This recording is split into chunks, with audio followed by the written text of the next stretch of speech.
So this will be a quick response to toomanyminds1, who asked me a simple question, and hopefully I can give a simple enough answer. The question was about my prior video, if I was really saying that theologians are just trying to give an account of the human ego, which Too Many Minds described as just a sort of mechanism that helps us to survive and reproduce more effectively. And he asked if I was also really saying that theologians have any concern about the physical universe and somehow accounting for physics, when it seems that no physicists are doing that. So when I approach theology, I'm coming at it from a particular perspective, right? So I should have said my ideal theologian would be concerned with what the physical universe must be like, given that we have this conscious, reflective, and moral capacity as human beings. Now, this capacity, these various capacities, I suppose, associated with the consciousness, are not, I wouldn't want to reduce these to the ego, because I would agree with Too Many Minds that the ego is sort of, it thinks it's in charge, but really the ego is just reacting to what's going on. The ego has no real agency, and is kind of mostly illusory, at least through its own self-understanding, to the extent that it has any. It's just an illusion.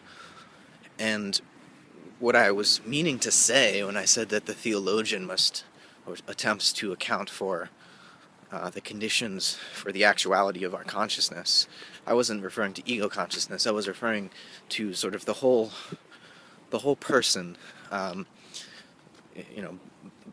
body, soul, and spirit, so that we're dealing with not just the ego structure, but the whole human being. How is it that as human entities we have conscience, and we have, or at least we strive to behave ethically, or at least we have moral ideals, given that these are concerns for we human beings?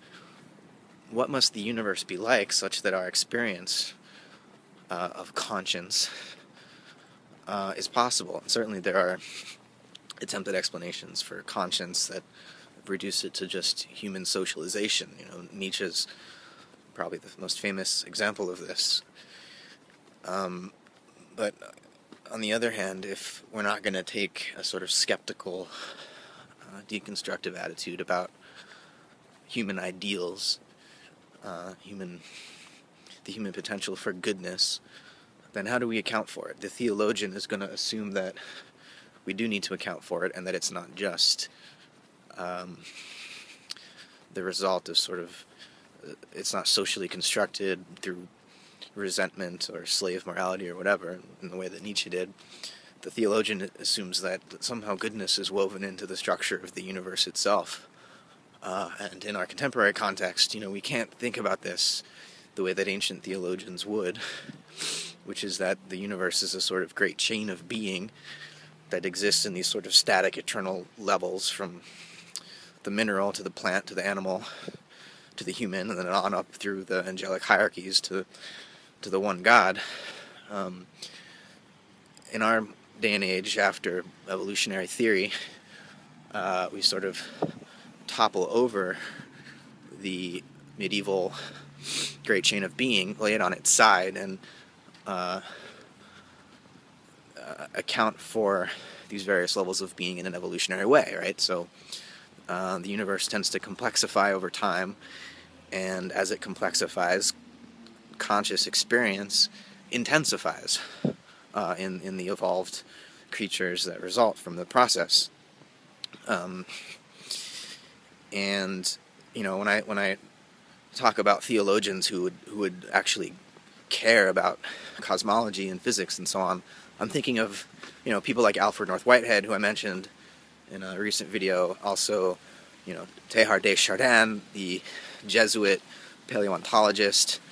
They're more contemporary theologians like Catherine Keller comes to mind.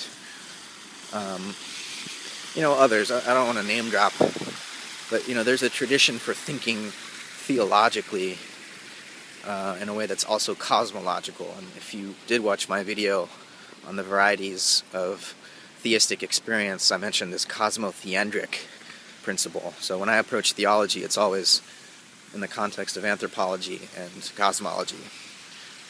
So it's under 6 minutes. I hope that's understandable. Thanks for listening.